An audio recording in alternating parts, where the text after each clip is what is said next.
have? Do I need a movie thing? There's a lot of stuff here. Maybe I'll just do it. Yeah, you just turn the camera just slightly. Maybe this is just easier. Okay, good. All So right. how are you? You good? I'm good. Yeah. So, I didn't make any new content, but I have an old presentation that I used to do, so I'll just probably the first half of it today. And then maybe next week do the second half. So. Sounds good. You go first. Yeah, I can go first. All right, that sounds good. Um, I got a few people sign up. I'll see as we go along. We should have. I hope we have a few attendees. All right, great. So I actually might have a client referral for you. So. Wonderful.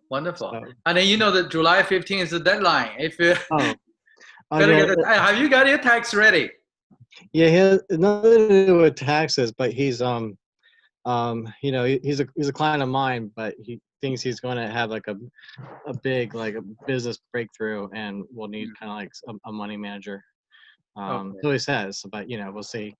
But I told him that I would talk to you. And do you know anything about trust or anything? That was his question towards me. You do? Yeah, I do. You know about trust? Okay. Yeah. All right. So I'll put you guys together, and then and see where it goes. Yeah, I may have one for you too as we go. It's not very big, and she is. We talk more. I think we should talk more. Maybe we'll get a big next week. Grab some time. We can talk more. And she just need to set up her some company. She has one, but she want to expand it. She's my client. I told her, better have you, have a look at it. We'll talk more. Yeah. I see like bags. Hold on.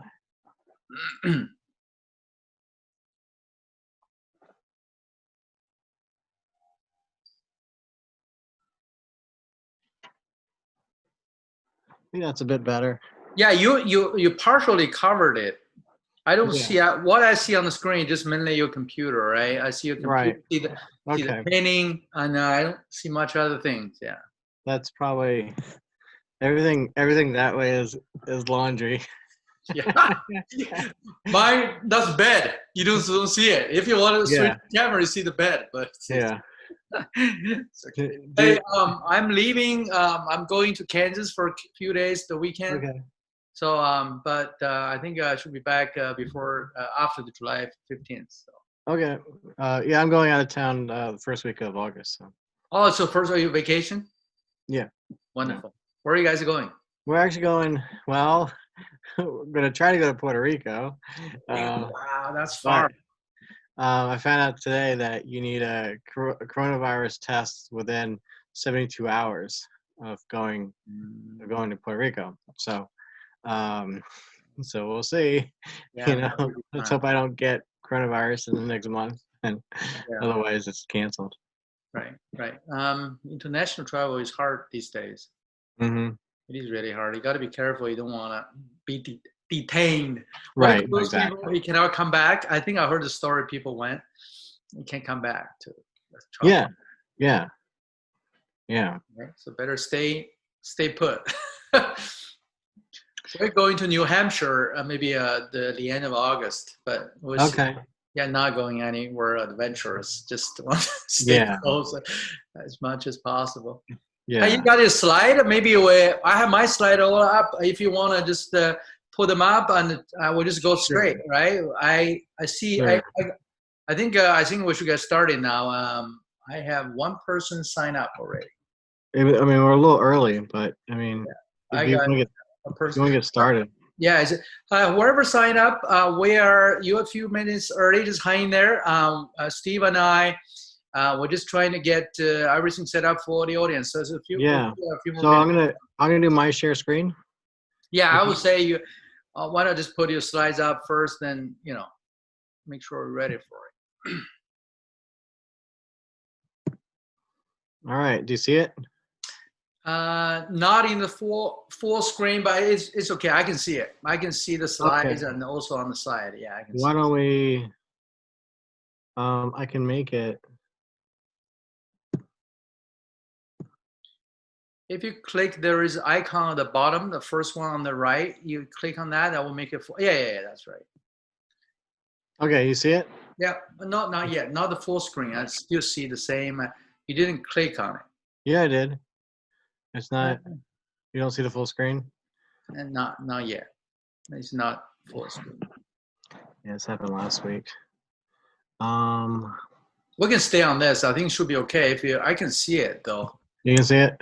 I can see it. If you want to make it a little larger of the screen size, that may be beneficial. But other than that, it's okay. Yeah. Oh, yeah, yeah.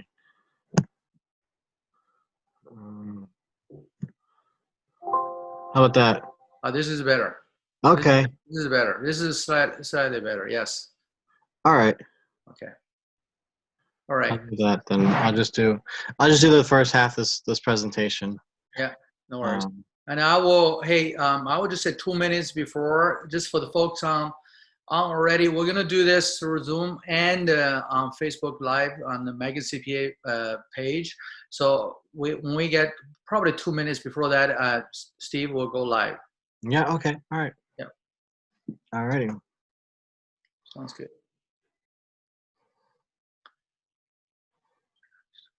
Yeah. I think we got a few more minutes. Ready.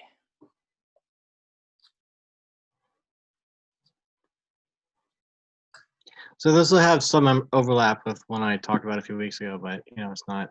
But like some new stuff as well. So. Yeah. Yeah. You said you go through. This is 28 slides, 26 slides. Yeah, I think up to slide 14. Oh, okay. And after that, the first 14 are more about like patents, and then after that, it's trademarks and copyrights and stuff. So, I'll save that for another day because, like, I think to do the full thing probably takes about easy a half hour. I don't want to. I'd rather save that for another time. Yep. We can do it next week. Yeah. Yeah, absolutely. Yeah. All right.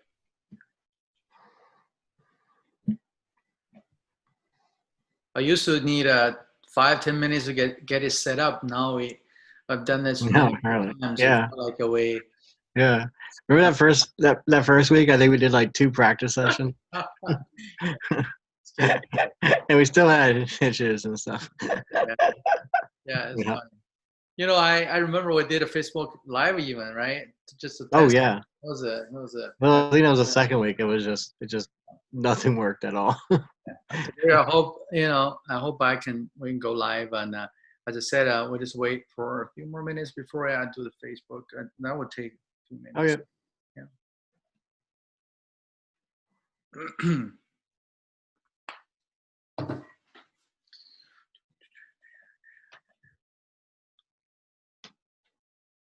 I may give you a call after you have a few minutes maybe after this? Sure. Yeah, I may give you a call just after this. Okay. Yeah.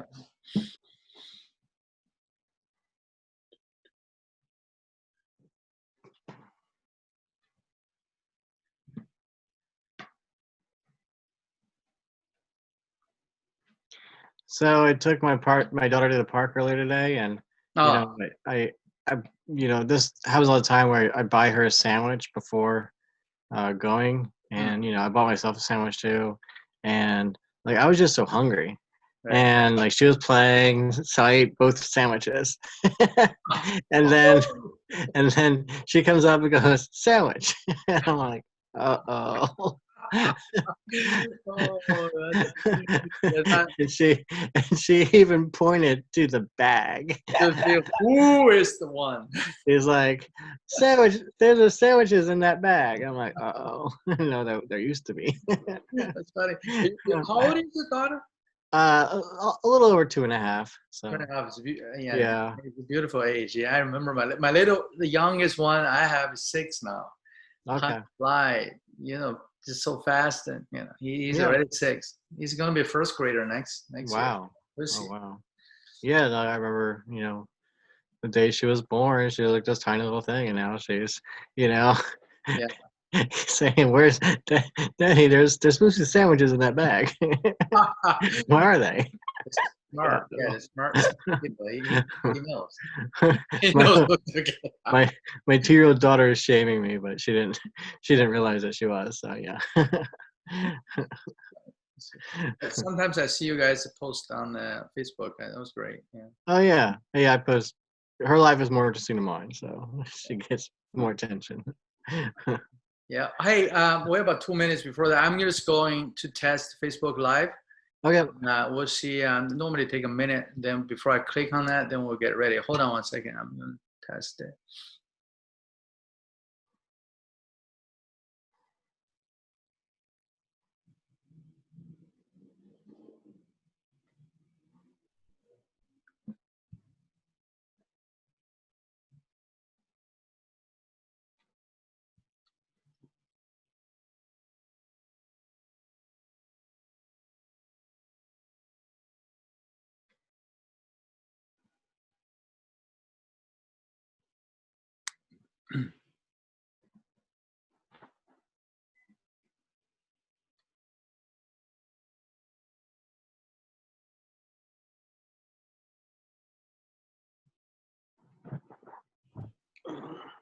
Hmm.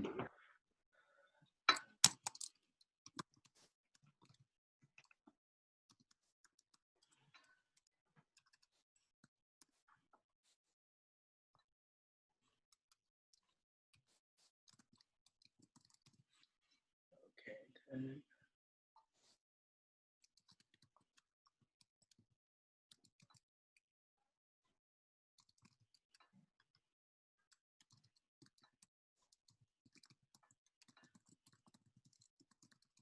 All right. I think we're about a minute to go. Hey, Steve, are you ready? I think we got a minute to go. Yeah, let's do it. You Just ready? So I think let's see. It's 2:59 on my clock. Maybe it's 3 now. So I'm going live. Let's see. Facebook. All right. I'll let you know once it's live. I should be able to. It says live on the top for me, but Let's see. It's not yet. Not yet. Wait. Redirecting. Hold on 1 second.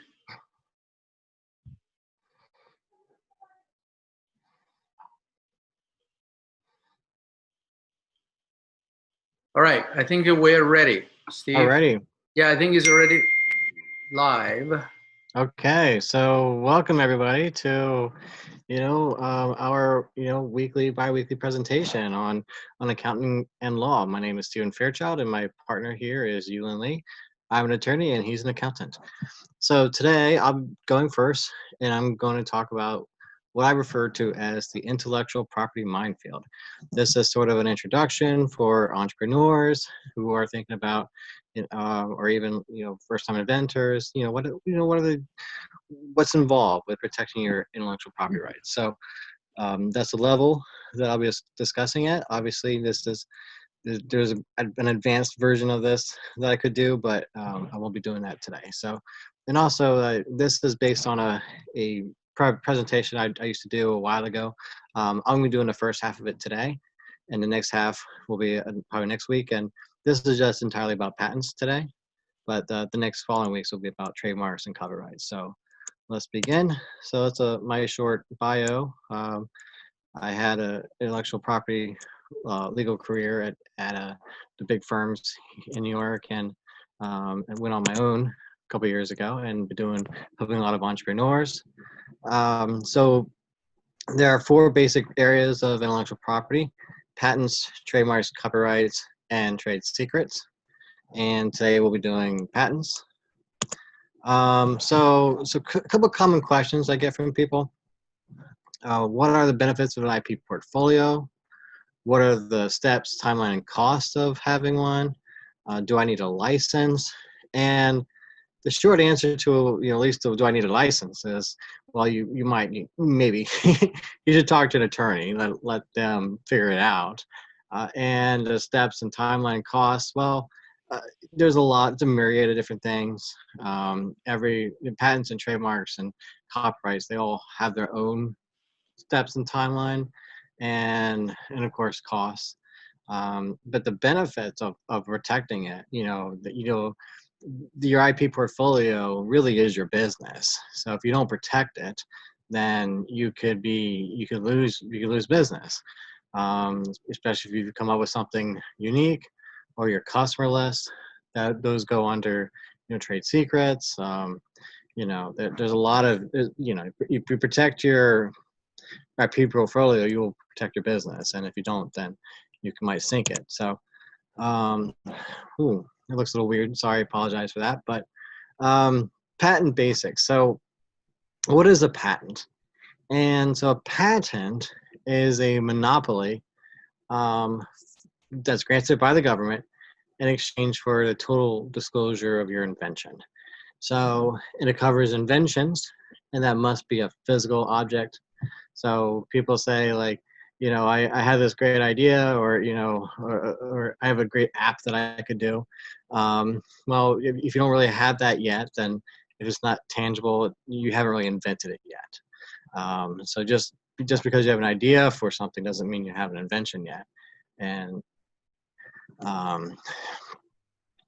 or if you want to patent, people say, can I patent this logo? Well, no, you can't patent a logo, but you can trademark your logo. These are things that I hear from people a lot.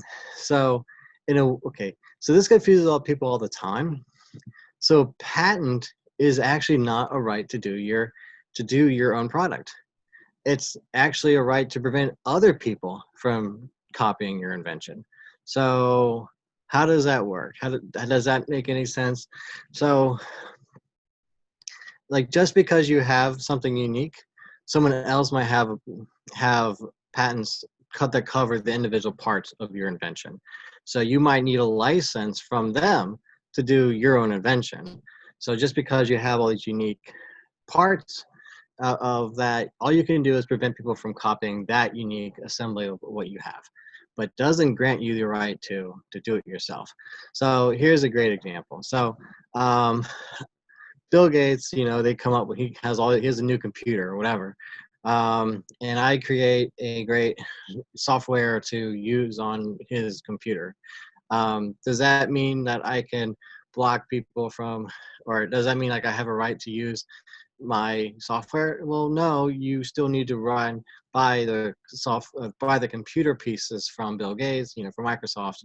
So you have to essentially take a license from them to do that. So it's just kind of this weird way of thinking about it, but it's just because you have a patent does not mean you automatically have the right to use it.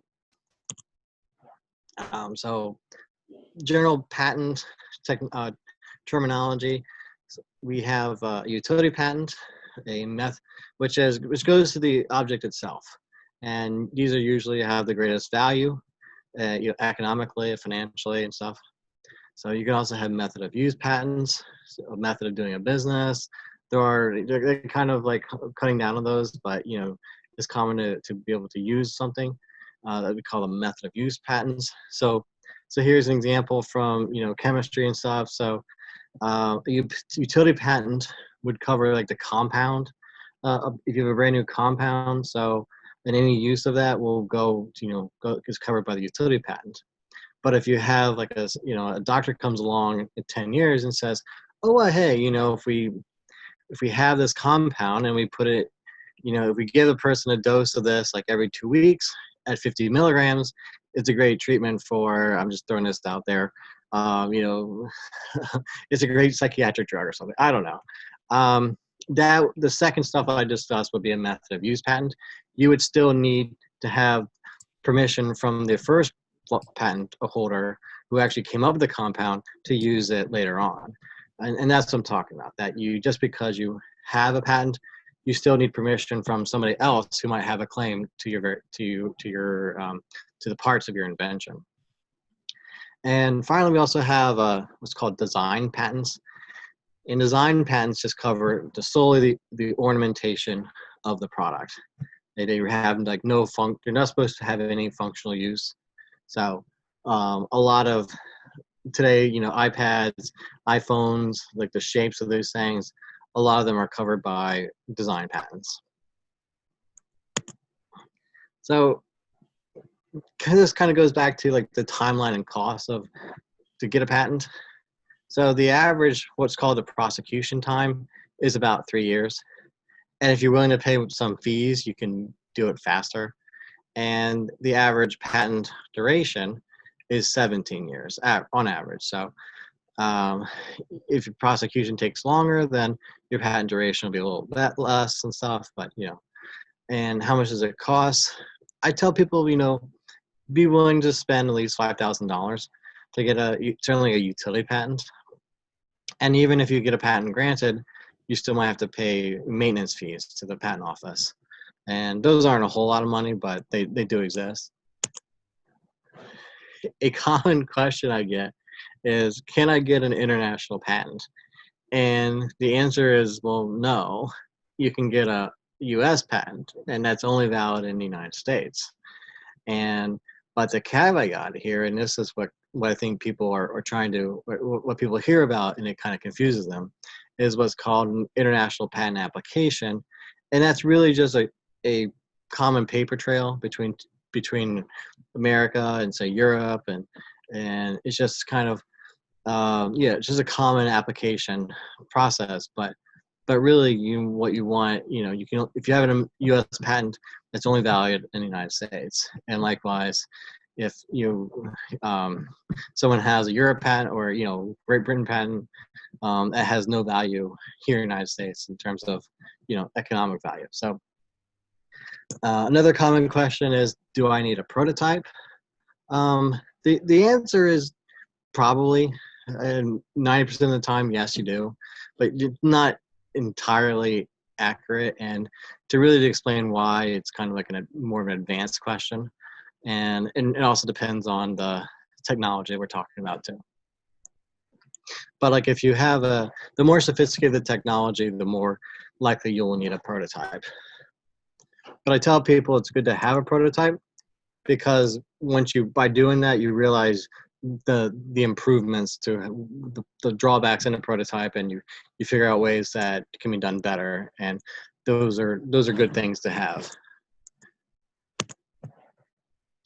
Okay, so another thing about patents, you must be the first inventor, and in America that means you also have to be the first person to file the patent office, or your patent application to the patent office.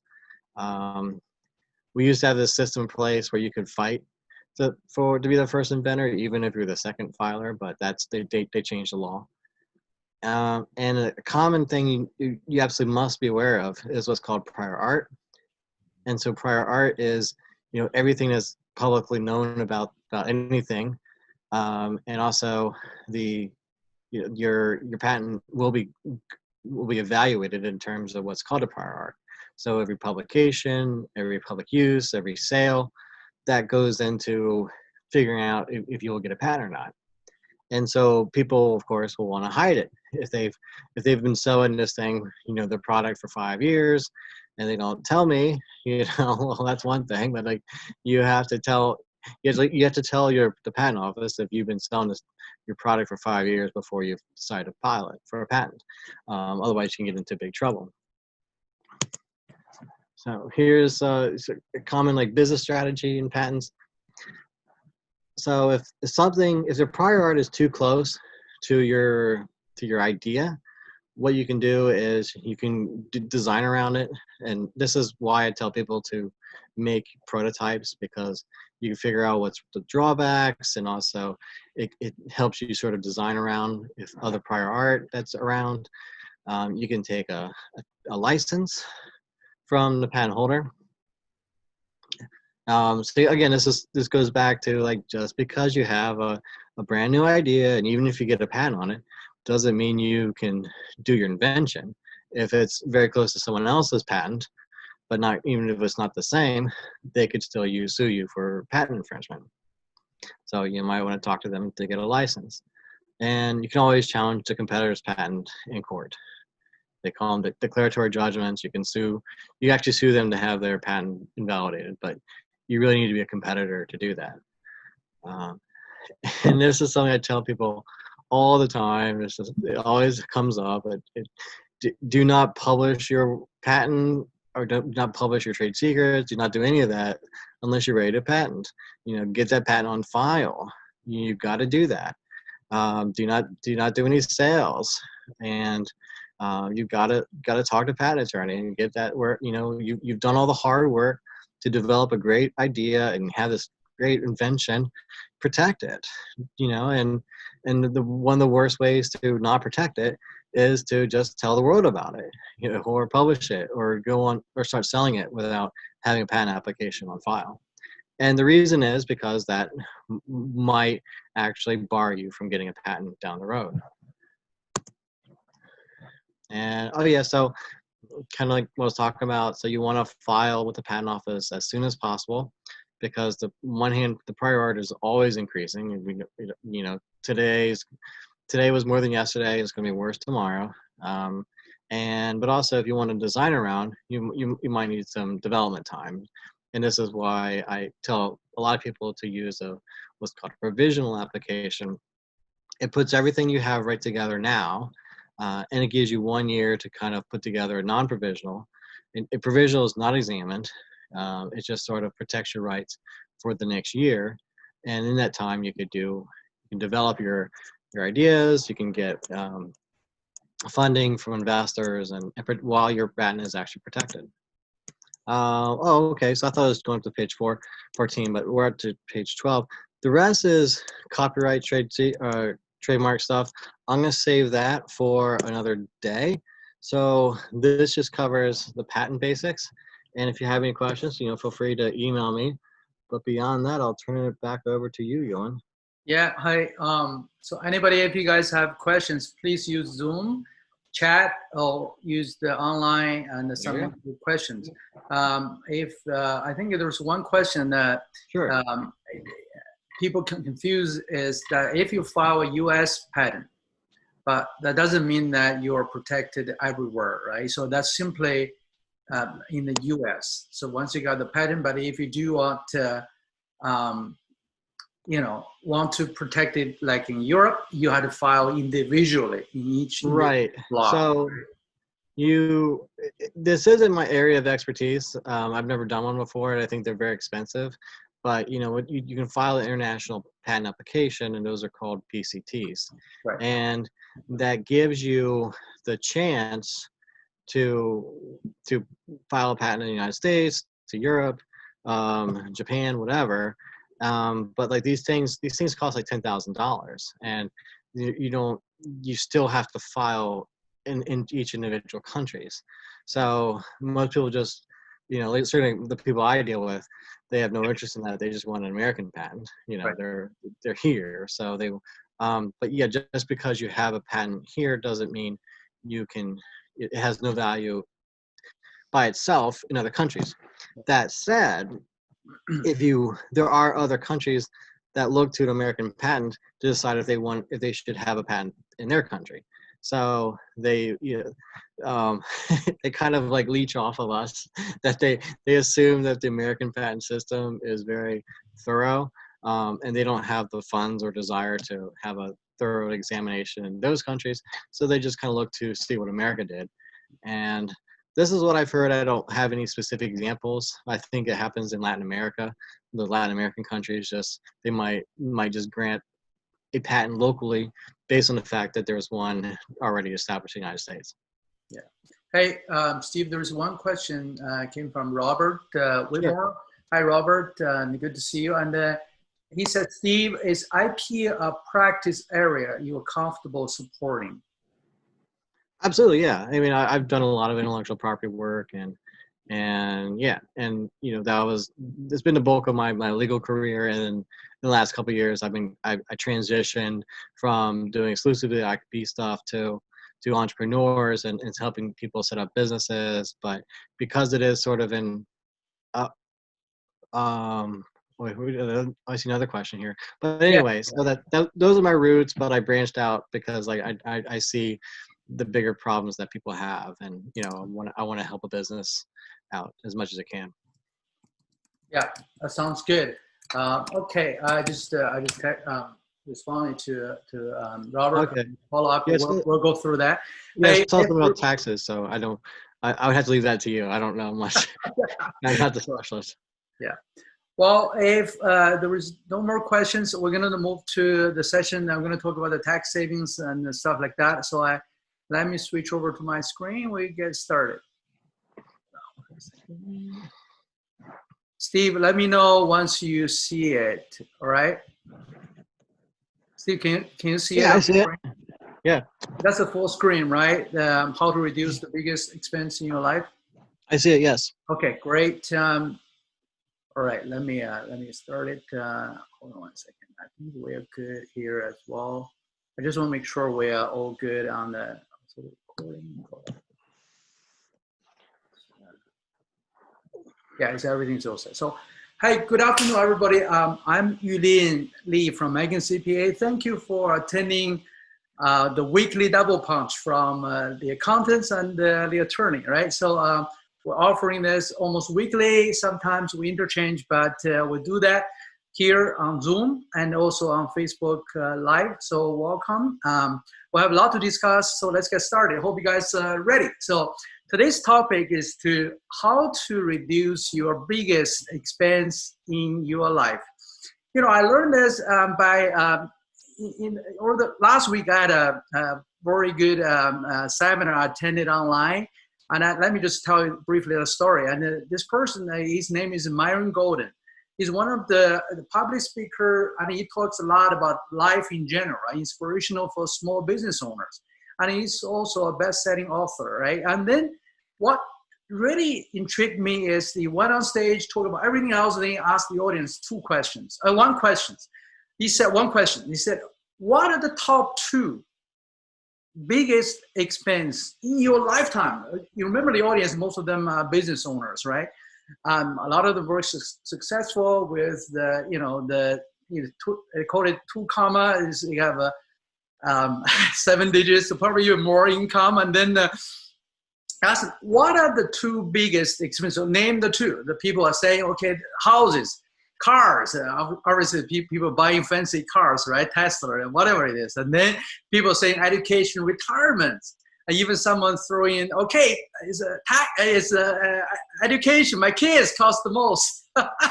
It's funny. Then he reviewed the number 2 biggest expense actually in everybody's life. He said that's taxes. Taxes, on average, accounts for about 51%. A lot of people say, why is 51%? I'm paying 20% of my tax. Why? But there are other taxes people normally don't know, ignore about. For example, you pay sales tax, right? You buy stuff, regardless how much income tax you pay, you got to pay sales tax. If you have a house, you pay property tax. You said, I'm renting, I don't pay tax, but your landlord pays. You're indirectly paying that as well, even though, you don't know about it. And then you have other tax. Once you accumulate wealth, the time for you to transfer it, then you pay gift and estate tax. There are other things, the use tax, etc., right? Different applications. And, tax is a big deal. And then he went on, reviewed the top number 1 biggest expenses, ignorance. Oh, that struck the heart of the audience. And to be honest, struck me too. And he said, just simply, you don't know the opportunities ahead, right? You don't know what's out there. That you got blindsided, you stay on the track of status quo, you're always on. That actually is the biggest. You don't know, let's say you start your own practice, that's Steve and me. You don't know how that's versus you work for a big four accounting firm, right? Or big attorney firm. And you don't know what you can do with some money you saved from taxes. For example, 20 or 30% tax savings, how much that can do to your own dream. So it was great. It was a great presentation. Today, I'm going to tell you some of the strategies that can truly benefit you regardless who you are. But before that, let me do a polling. This is very interesting. And I want to know how many pages currently are in the U.S. tax code, right? Just throw some numbers out there. It doesn't matter. What do you think? What do you think, Steve? 5 million. 5 million, yeah. So, that's obviously, it's astronomical. That's a big number. Yeah. The trick is that, as you see on this picture, illustrated very well. This is Paul Rand, is a senator who presented in 2017 to the Senate to illustrate the point that the U.S. tax code is too much convoluted, right? Even the expert, the IRS expert, or the tax attorneys don't know how many pages in them. And why that is? It's hard because you can't keep up with the constant changing law, the landscape of legal landscape.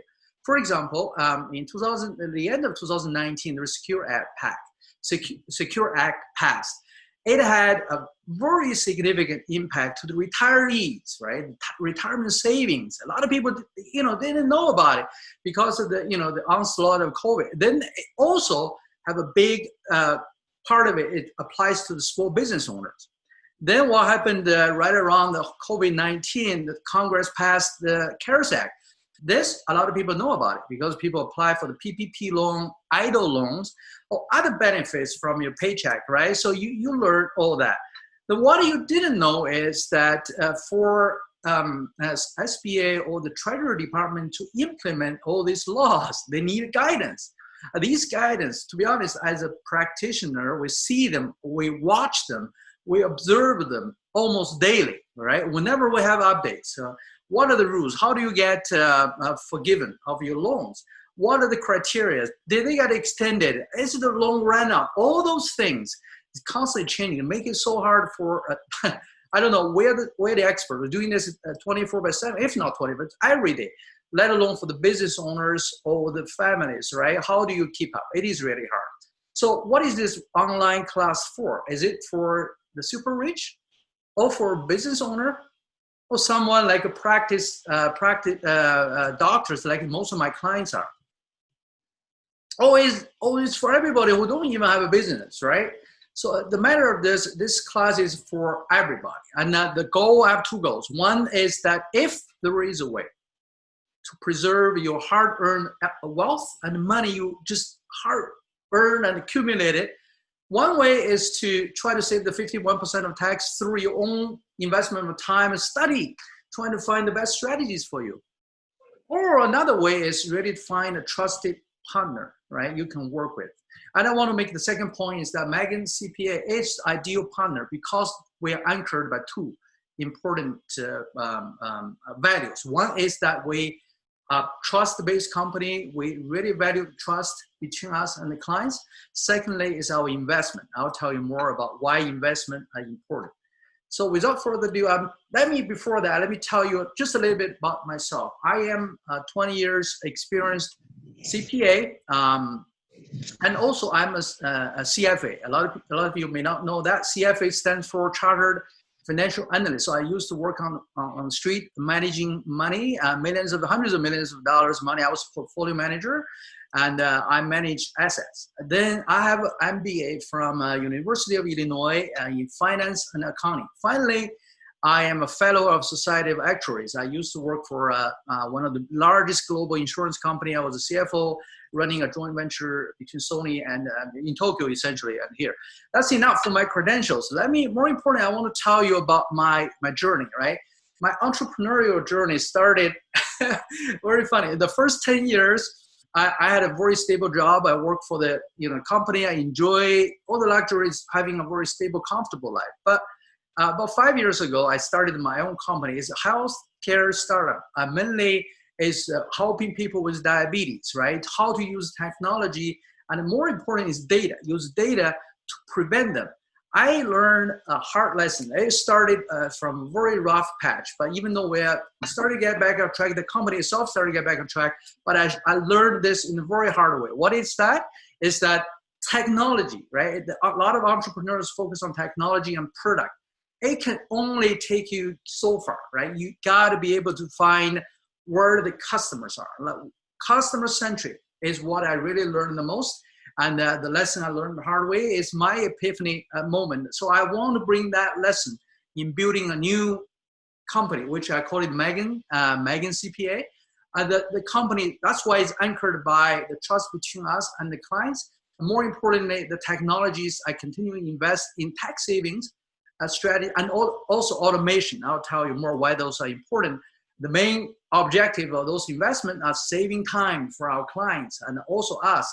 Plus the certainty, right? We can continuing assure our clients what the tax strategies are valid, applicable to your situation.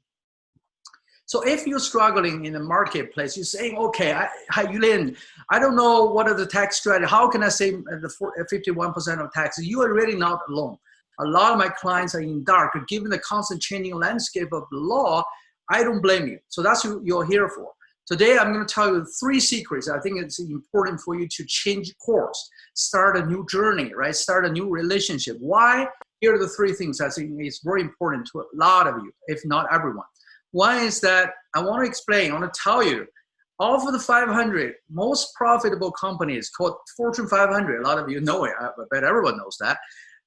Of them, 91 of them pay 0 tax. 91 of them, okay, pay 0 tax, right? Why? That's what I'm going to talk about. The second is that if COVID hit one more time, how do you survive that? I want to review some of the secrets. How do you really survive the episode or reopening, whatever it is that's coming in the winter time, right? How do you survive that? Thirdly is that there is a reason why people are changing their accountants and why this is the best time for you to do it. I'll tell you the enablers from the technology perspective.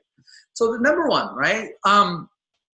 There are 18%, if you count it, 18% of the Fortune 500 companies don't pay tax. Why? Because somebody has already figured out. Somebody figured out how to do this.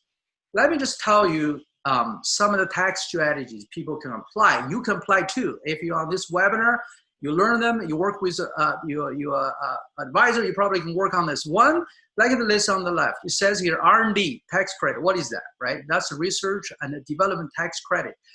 Most applicable to a startup, like the startup I had before. I use it, right? I still advise a lot of my clients who are startup companies. I use that to apply for any of the R&D development by getting a credits for your, employee taxes, right? So that's one of the big tax saving strategies. Another one down below, the second one, the third one, all applied for real estate. The opportunity zone was a wonderful opportunity for people in real estate investment. A lot of our clients too, also investor. So that what does the opportunity zone create is that one, you can defer your capital gains. If you have $1 million capital gain, you can put them away for years if you invested in this zone, all right, called the opportunity zone. That's underserved, the community has potential to grow, but hasn't been, getting the investment. That's what the incentive is. And then you can further delay that capital gain. If you have put in the money, $1 million grow to 2 million, you are able to, delay that further. You potentially can eliminate that if you keep it, stay the course. Huge benefit, someone who are interested in real estate investment. Cost segregations, what is that? Well, what is the way that you treat your bonus depreciation? The part of your real estate property can be segregated into different categories. Potentially can get a bonus depreciation, can save your taxes up front instead of, over time. And then some people set up a charitable holding companies and the solar captive insurance.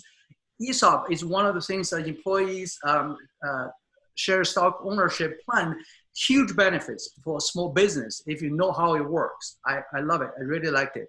And the way you see this goes on, there are more things. All these benefits or the strategies or the combination of them are set up by the Congress, right? With each of them with a purpose. You need to know what's the purpose, how your situation apply for that. The key is not just tax savings. There are incentive economic reasons of doing this, like the OP, right? The opportunity zone idea. And the list go on now. How do you find this? Let me just give you an example of how I help my clients who is a private doctor who makes about $400,000 break between the wages, W-2 and the clinic income. And she cannot claim any of the cubic, which is the qualified business income, because she passed the face-off phase. What we did is that we just provide her a solution, which is why not you put off the $350K you earned from the business into your retirement. It's qualified retirement saving plan. Suddenly, she's able to claim, the cubic is a qualified business income deduction $47,900, saved her income tax of $43,828. It's all in the tax code. You just have to learn how to apply this, be able to have the trusted advisor help you to set up. There were some expenses of setting up. Definitely, the 43 is maybe 10 times of the amount you needed than the expenses of setting this qualified retirement plan. Huge benefits, right?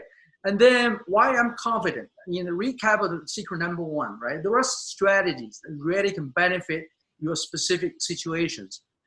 You don't have to be the super rich, like a Bezos or Zuckerberg, who obviously benefit from the tax strategies by employing very expensive multifamily office, all the single family, right? You may not be able to afford that, but if you work with very experienced, knowledgeable accountant who can set up, like me, can set up a virtual family office, you can truly take off, right?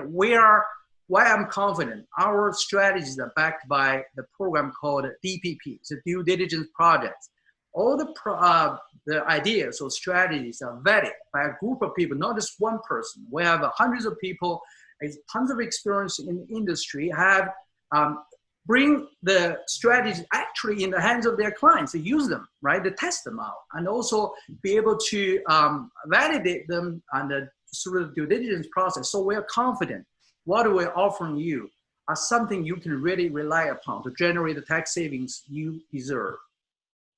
Let me talk about the secret number 2, right? If the COVID hit again, how do you manage it? I think the secret here is to really find somebody who are not only there when they collect their fees, but also when you truly need them. When's the point? When the time that the ship is starting to rock and you feel like, I'm running out of money, business have to shut down, I call my accountant, you need somebody to be there for you. And that's really critical. It's intangible assets that's built over time. That's what I see, the trust value, right? So let me give you an example. This is a doctor that also with her husband here, and they had a struggle, right? COVID hit in New York City. They had to, basically she has to either have to lay off the people, shut down her clinic. And what we provided her, we used all the resources that are available through the COVID, right? Through the COVID resources like the SBA loans, PPP loans. She was able to apply for many of them that benefit her, be able to support her to open up, right? And now she's back on track because the resources we provided her, right? And the second one is also a small business, and she runs a daycare center and they shut it down. She has no way because people doesn't come, she has no money, I can't pay her bill how we did. And we not only saved her apply for the loans, but also we were able to dig in and find some of the tax savings on her past, tax bills, be able to save her, right? So she was back on track again because of the support we give them. So the secret number 2 is really finding a trusted relationship between you and your advisor or your accountant that can help you, right? To provide the certainty and undivided attention when you need it at the moment of crisis. That's it. That's the secret number 2. Let me tell you why this is the best time for you to switch. Why is the best time for you to switch over to because of technology enablers. Here are the major complaints. I see why people feel like they want to change to a different advisor. Here's the survey as done just not too long ago. Number 1, you see here, they want someone to be most proactive, not just doing compliance. For a lot of you, not accountants, what are the compliance? Compliance and tax filing, right? Audit, right?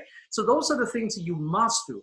But those things, after you have complied, there are a lot of things beyond that. Compliance can only give you probably 20% of your taxes, but there are more than that, right?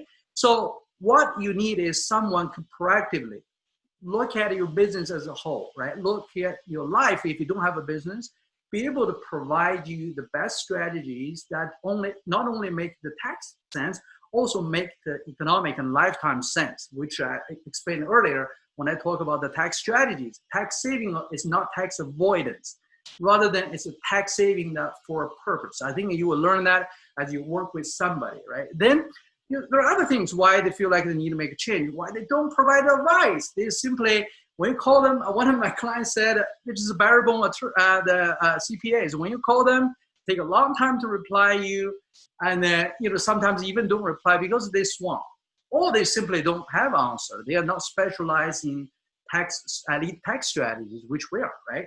And or there's, as I said, the third one is a lack of guidance because they need to do work. The constant CPEs, continuing education is needed for all the accountants, but some of them simply don't invest in. I hope your accountants does that, but we surely do. And we want to be able to bring that knowledge and tax saving strategies to you and serve you.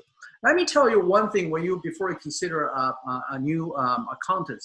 The technology makes things so much easier. A lot of them in the cloud, you've heard about cloud. Now we all work at home, stay home.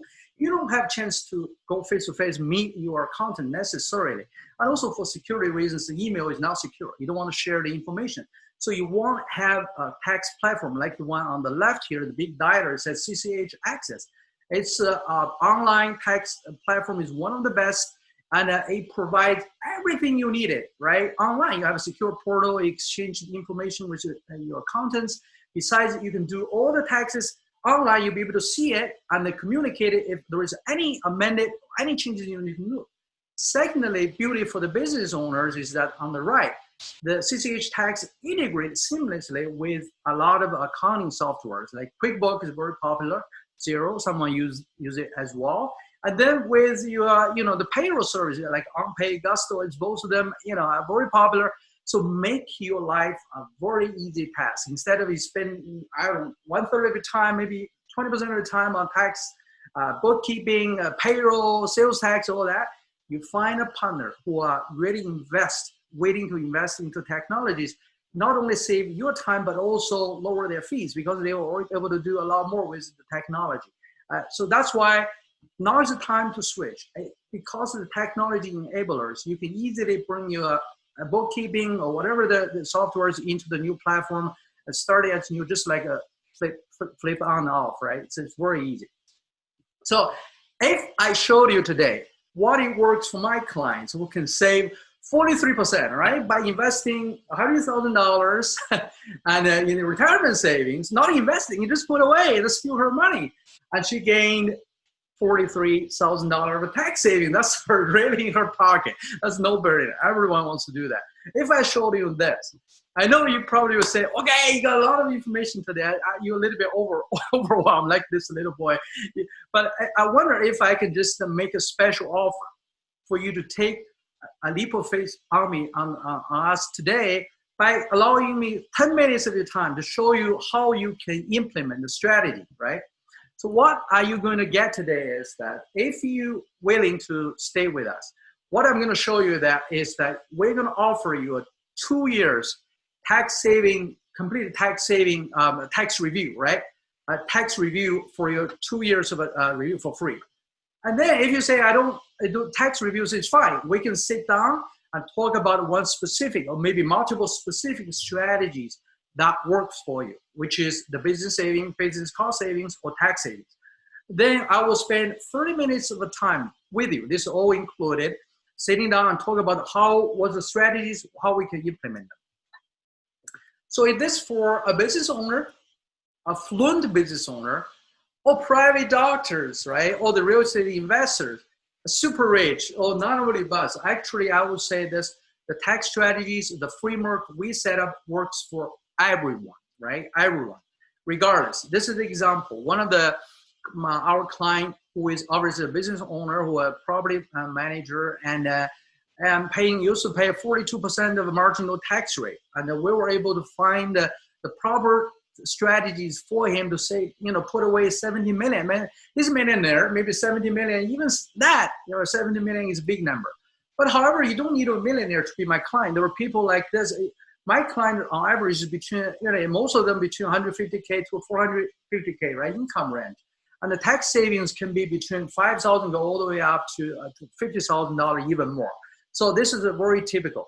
So what is certainty by having a tax strategy that's vetted, tested, that can save you money, worth to you, and the time that I just explained, how much would that worth?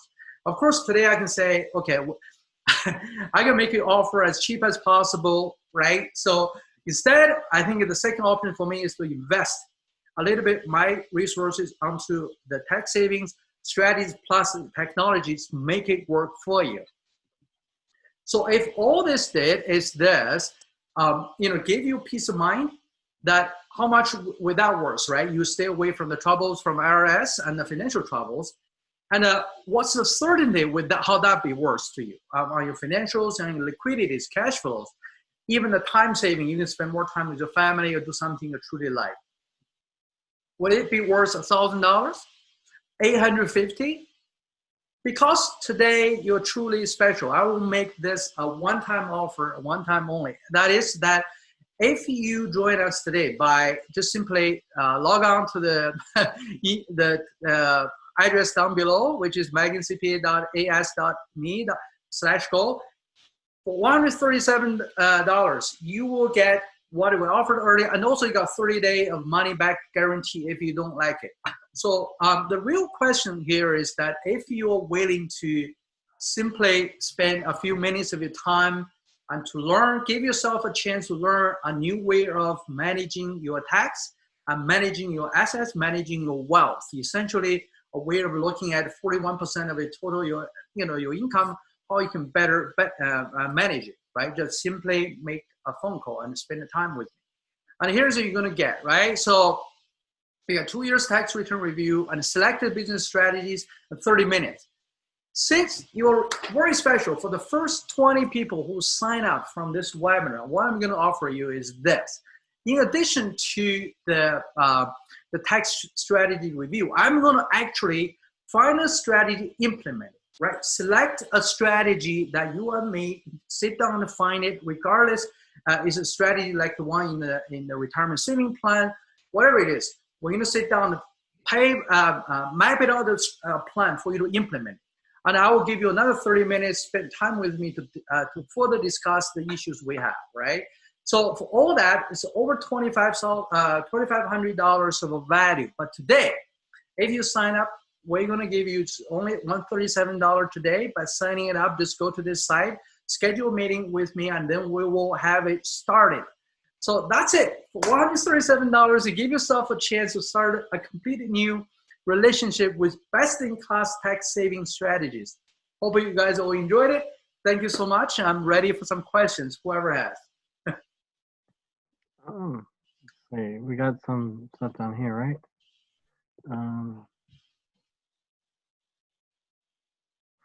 Elon, let's discuss the valuation of IP and how we can use this to reduce taxes. Can you see that again?